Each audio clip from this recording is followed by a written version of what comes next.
Siti Khadijah, wanita teristimewa. 2/3 wilayah Makkah adalah milik Siti Khadijah binti Khuwailid, istri pertama Rasulullah. Ia wanita bangsawan yang menyandang kemuliaan dan kelimpahan harta kekayaan. Namun ketika wafat, tak selembar kafan pun dia miliki. Bahkan baju yang dikenakannya di saat menjelang ajal adalah pakaian kumuh dengan 83 tambalan. Fatimah putriku, aku yakin ajalku segera tiba, bisik Khadijah kepada Fatimah sesaat menjelang ajal. Yang kutakutkan adalah siksa kubur. Tolong mintakan kepada ayahmu, agar beliau memberikan sorbannya yang biasa digunakan menerima wahyu untuk dijadikan kain kafanku. Aku malu dan takut memintanya sendiri. Mendengar itu Rasulullah berkata, "Wahai Khadijah, Allah menitipkan salam kepadamu, dan telah dipersiapkan tempatmu di surga." Siti Khadijah, Ummul Mukminin ibu kaum mukmin pun kemudian menghembuskan nafas terakhirnya di pangkuan Rasulullah. Didekapnya sang istri itu dengan perasaan pilu yang teramat sangat. Tumpahlah air mata mulia Rasulullah dan semua orang yang ada di situ.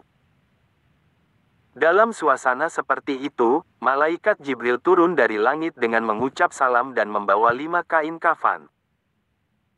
Rasulullah menjawab salam Jibril, kemudian bertanya, "Untuk siapa sajakah kain kafan itu, ya Jibril?" "Kafan ini untuk Khadijah, untuk engkau ya Rasulullah, untuk Fatimah, Ali dan Hasan," jawab Jibril yang tiba-tiba berhenti berkata, kemudian menangis. Rasulullah bertanya, "Kenapa, ya Jibril?" "Cucumu yang satu, Husain, tidak memiliki kafan. Dia akan dibantai, tergeletak tanpa kafan dan tak dimandikan," jawab Jibril. Rasulullah berkata di dekat jasad Khadijah, "Wahai Khadijah istriku sayang, demi Allah, aku takkan pernah mendapatkan istri sepertimu. Pengabdianmu kepada Islam dan diriku sungguh luar biasa. Allah Maha mengetahui semua amalanmu. Semua hartamu kau hibahkan untuk Islam. Kaum muslimin pun ikut menikmatinya. Semua pakaian kaum muslimin dan pakaianku ini juga darimu. Namun begitu, mengapa permohonan terakhirmu kepadaku hanyalah selembar sorban?" Terseduh Rasulullah mengenang istrinya semasa hidup, Khadijah. Dikisahkan, suatu hari, ketika Rasulullah pulang dari berdakwah, beliau masuk ke dalam rumah. Khadijah menyambut, dan hendak berdiri di depan pintu, kemudian Rasulullah bersabda, "Wahai Khadijah, tetaplah kamu di tempatmu." Ketika itu Khadijah sedang menyusui Fatimah yang masih bayi. Saat itu seluruh kekayaan mereka telah habis. Seringkali makanan pun tak punya, sehingga ketika Fatimah menyusu, bukan air susu yang keluar akan tetapi darah. Darahlah yang masuk dalam mulut Fatimah R.A. Kemudian Rasulullah mengambil Fatimah dari gendongan istrinya, dan diletakkan di tempat tidur. Rasulullah yang lelah sepulang berdakwah dan menghadapi segala caci maki serta fitnah manusia itu, lalu berbaring di pangkuan Khadijah hingga tertidur. Ketika itulah Khadijah membelai kepala Rasulullah dengan penuh kelembutan dan rasa sayang. Tak terasa air mata Khadijah menetes di pipi Rasulullah hingga membuat beliau terjaga. "Wahai Khadijah, mengapa engkau menangis? Adakah engkau menyesal bersuamikan aku?" tanya Rasulullah dengan lembut. "Dahulu engkau wanita bangsawan, engkau mulia, engkau hartawan. Namun hari ini engkau telah dihina orang. Semua orang telah menjauhi dirimu. Seluruh kekayaanmu habis. Adakah engkau menyesal, wahai Khadijah, bersuamikan aku?" Lanjut Rasulullah tak kuasa melihat istrinya menangis. "Wahai suamiku, wahai Nabi Allah, bukan itu yang kutangiskan," jawab Khadijah. "Dahulu aku memiliki kemuliaan, kemuliaan itu telah aku serahkan untuk Allah dan Rasul-Nya.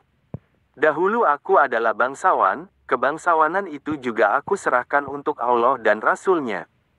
Dahulu aku memiliki harta kekayaan, seluruh kekayaan itu pun telah aku serahkan untuk Allah dan Rasul-Nya.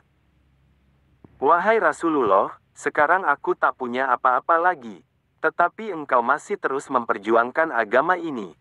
Wahai Rasulullah, sekiranya nanti aku mati sedangkan perjuanganmu belum selesai, sekiranya engkau hendak menyeberangi sebuah lautan.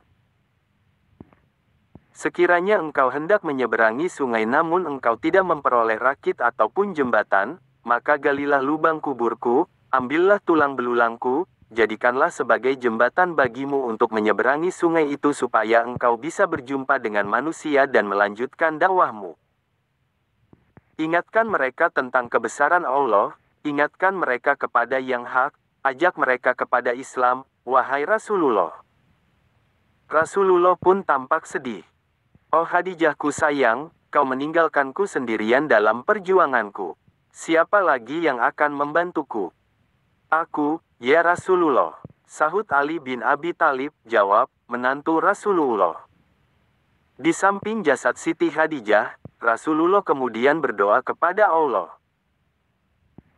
Ya Allah, ya ilahi Rabbi, limpahkanlah rahmatmu kepada Khadijahku, yang selalu membantuku dalam menegakkan Islam, mempercayaiku pada saat orang lain menentangku, menyenangkanku pada saat orang lain menyusahkanku, menenteramkanku pada saat orang lain membuatku gelisah. Wallahu a'lam.